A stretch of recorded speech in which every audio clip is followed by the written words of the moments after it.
Okay Raje, our topic is polarization. ठीक है, polarization means conversion of, actually it is partial conversion of ionic bond into covalent bond.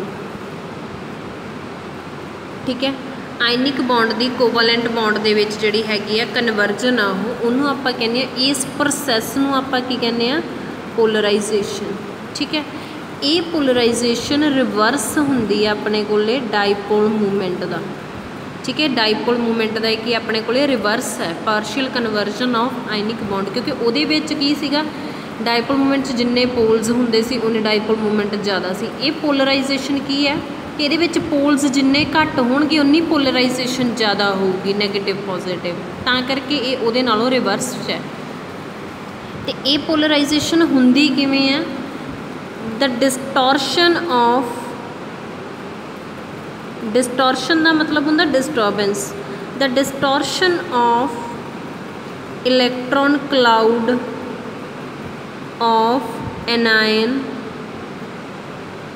by the cation is called polarization. The distortion of electron cloud of anion by the cation, जिहड़ी distortion means disturbance, कि जिहड़ी disturbance तुहाडे कोले electron cloud दी हुंदी है anion दे दी cation दे करके उहनूं आपां की कहने आ पोलराइजेशन। इस चीज़ नूं समझण लई देखो कि तुहाडे कोले एक कटायन है, पॉजिटिव चार्ज मैं कटायन का करके ला रही हाँ तो नैगेटिव चार्ज एनायन का करके ला रही हाँ। एनायन का इलैक्ट्रॉन जड़े हैगे आ, एक कटायन है, कटायन ये कोले जाऊगा क्योंकि कटायन ने पोलराइजेशन करनी है, यदी पोलराइजेशन होनी है। एनायन विल बी पोलराइज्ड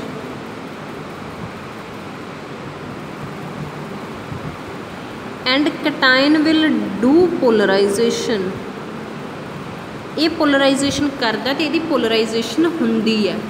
ठीक है, तो ये की है तुहाडे कोले कि डिस्टॉर्शन, आ डिस्टॉर्शन तो पहला दी सिचुएशन है। आफ्टर डिस्टॉर्शन जे तुसीं इहनूं समझना है कि मान लो ये कोले 5 यूनिट पॉजिटिव चार्ज है, ये कोले 7 यूनिट पॉजिटिव नैगेटिव चार्ज है एनायन कोले। डिस्टॉर्शन दे विच की है कि इलैक्ट्रॉन जिहड़ा कटायन आ वो ये नैगेटिव चार्ज नूं आपदे वल अट्रैक्ट करदा है। जदों ये नैगेटिव चार्ज नूं अट्रैक्ट करदा आपदे वल तां इहदे विच की हुंदा अपने कोले कि इहदा कोई ना कोई पॉजिटिव चार्ज आ जिहड़ा वो इस नैगेटिव नाल की हो जांदा, कैंसल हो जांदा। नैगेटिव की हो जांदा इहदे नाल कैंसल हो जांदा। वो कैंसल हो के की हुंदा, वो जो चार्ज कैंसल होए आ वो किहदे च कन्वर्ट हो जाते हैं, covalent character they which convert हो जाते हैं।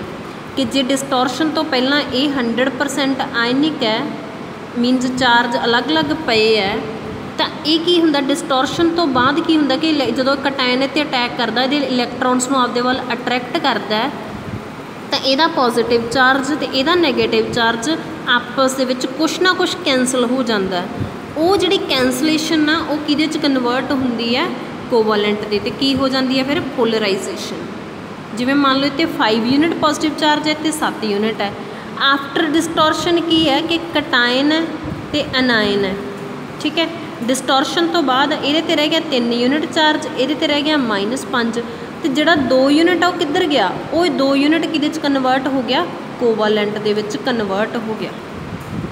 दैट मीनस अपने को आयनिक सीगा, आयनिक करैक्टर घट गया तो कोवालेंट इंट्रोड्यूस हो गया। दैट मीनस ये सारी प्रोसैस नूं आपां की कहने आ, पोलराइजेशन। तो जिन्नी पोलराइजेशन ज़्यादा होगी मीनस चार्जिज की कैंसलेशन ज़्यादा होगी, चार्ज घटणगे उन्ना कोवालेंट करैक्टर ज़्यादा आऊगा, क्योंकि चार्ज आयनिक ज़्यादा होंदे आ। जे चार्ज घट रहे हैं मीनस आयनिक घट रहा है, जे आयनिक घट रहा मीनस किहड़ी चीज़ वध रही है, कोवालेंट वध रही है। तो जिन्नी चार्ज की सैपरेशन घटूगी उन्ना अपने को कोवालेंट ज़्यादा होगा, उन्नी पोलराइजेशन ज़्यादा होगी। दैट मीनस पोलराइजेशन ज़्यादा है तो कोवालेंट करैक्टर ज़्यादा है। ये चीज़ याद रखनी है, इन्हूं कन्फ्यूज़ नहीं होना कि आयनिक करैक्टर ज़्यादा होगा।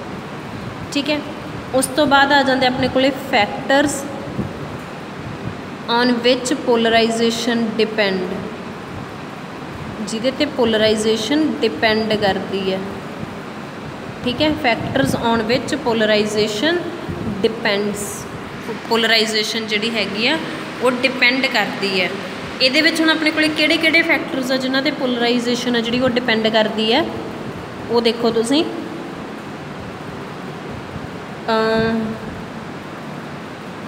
ਸੀਗਾ ਆਪਣੇ ਕੋਲੇ फैक्टर्स ऑन विच पोलराइजेशन, इन्हों आप फजान रूल्स भी कहने हैं, फैक्टर्स नूं फजान रूल। पहला हैगा साइज़ ऑफ कैटाइन, कटाइन हुण आपां की क्या कटाइन ने पोलराइजेशन करनी है, जे मतलब कटाइन है वो एनाइन कोले जाऊगा।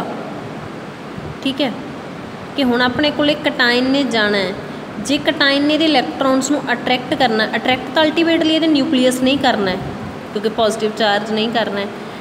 तो जे अपने कोले इहदा साइज़ समॉल होऊगा तो समॉल साइज़ का करके एक तो यह उहदे क्लोज जा पाऊगा, एनाइन दे क्लोज जाऊगा तो उहदे इलैक्ट्रॉन ज़्यादा अट्रैक्ट करूगा तो चार्ज कैंसलेशन ज़्यादा होगी तो पोलराइजेशन ज़्यादा है।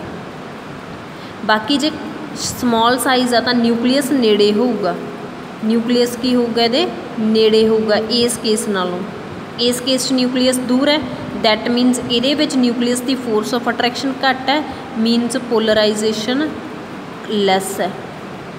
इस केस के विच polarization will be more, polarization ज़्यादा होगी तो जे क्योंकि जिहड़ा साइज़ समॉल है वो ये नेड़े जा सकता इलैक्ट्रॉन कटाइन एनाइन दे, ते बाकी जिहड़ा न्यूक्लीयस आ वो भी एनाइन दे नेड़े हो जाऊगा साइज़ समॉल करके।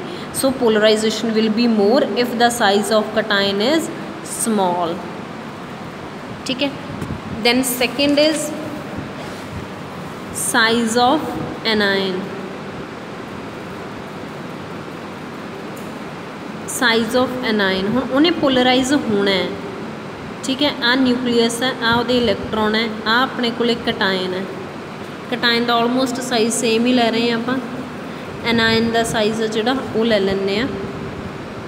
ठीक है, ज़्यादा है कि एनाइन का साइज़ जोड़ा वो ज़्यादा है।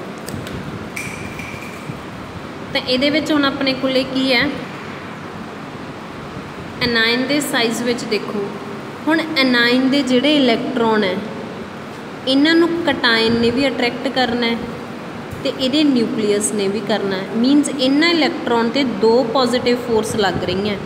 पर आपां नूं की चाहिए कि आपां नूं चाहिए कि कटाइन की फोर्स मोर होवे, क्योंकि जे कटाइन की फोर्स मोर होगी तो पोलराइजेशन ज़्यादा होगी, तो आपां नूं तो यही चाहिए।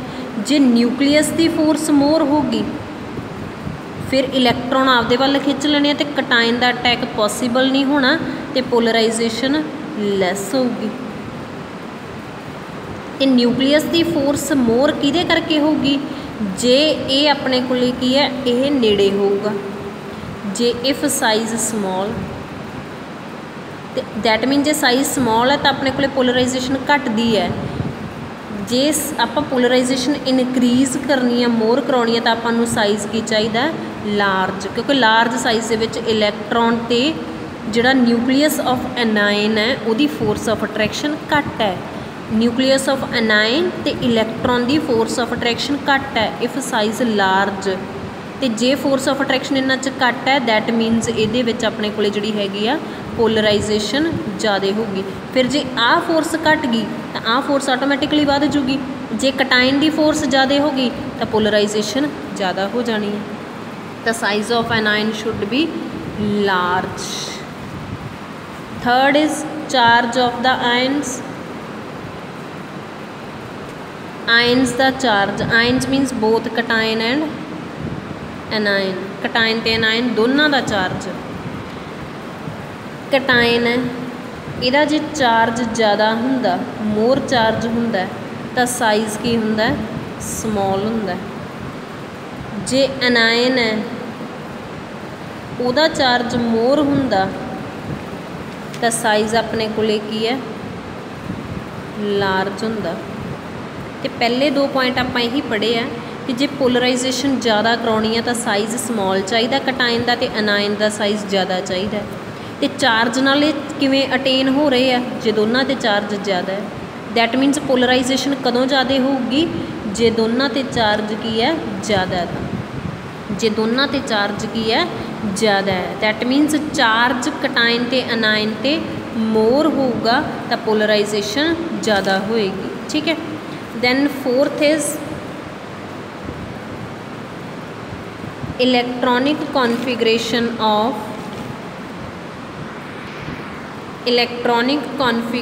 Of cation. कटायन दी इलैक्ट्रॉनिक कॉन्फ़िगरेशन ऑफ कटायन दे आपां वैलेंस शैल इलैक्ट्रॉन देखते हैं भी वो 18 ने कि 8 इलैक्ट्रॉन ने। 18 इलैक्ट्रॉन दे विच पोलराइजेशन मोर है, इहदे च लैस है, लैस पोलराइजेशन। 18 वाले केस विच क्यों ज़्यादा हुंदी है? क्योंकि ये 10 इलैक्ट्रॉन जिहड़े वो डी ऑर्बिटल च आ जाते हैं। ये इलैक्ट्रॉन एस ते पी ऑर्बिटल च हुंदे आ। ठीक है। ये 10 इलैक्ट्रॉन डी ऑर्बिटल च आ गए तो डी ऑर्बिटल का पुअर शील्डिंग इफैक्ट है। इन्हां दा शील्डिंग इफैक्ट स्ट्रोंग है। हुण जे शील्डिंग इफैक्ट तो न्यूक्लीयर चार्ज दोनों चो एक स्ट्रोंग हुंदा एक वीक है। इत्थे जे शील्डिंग इफैक्ट वीक है, पुअर है, दैट मीनस ये न्यूक्लीयर चार्ज की आ गया मोर आ गया। तो जे अपने को कटायन ते, क्योंकि आप कटायन का डिस्कस कर रहे हैं, कटायन का न्यूक्लीयर चार्ज ज़्यादा होगा तो साइज़ समॉल होगा। जे साइज़ समॉल आ गया तो वो पोलराइजेशन मोर आ गई। पोलराइजेशन मोर, ये पोलराइजेशन लैस, क्योंकि फिर जे स्क्रीनिंग इफैक्ट स्ट्रोंग है न्यूक्लीयर चार्ज वीक हो जाऊगा। ये आ गया पोलराइजेशन लैस है। तो these all are the Fajans rules और the factors which affecting the polarization. Read and repeat the video if you didn't get and try to make your concepts very clear because this topic is very important from the examination point of view as well as competitive point of view, and do the reasoning questions of this topic related to each and every reasoning question. If you find any difficulty then ask me.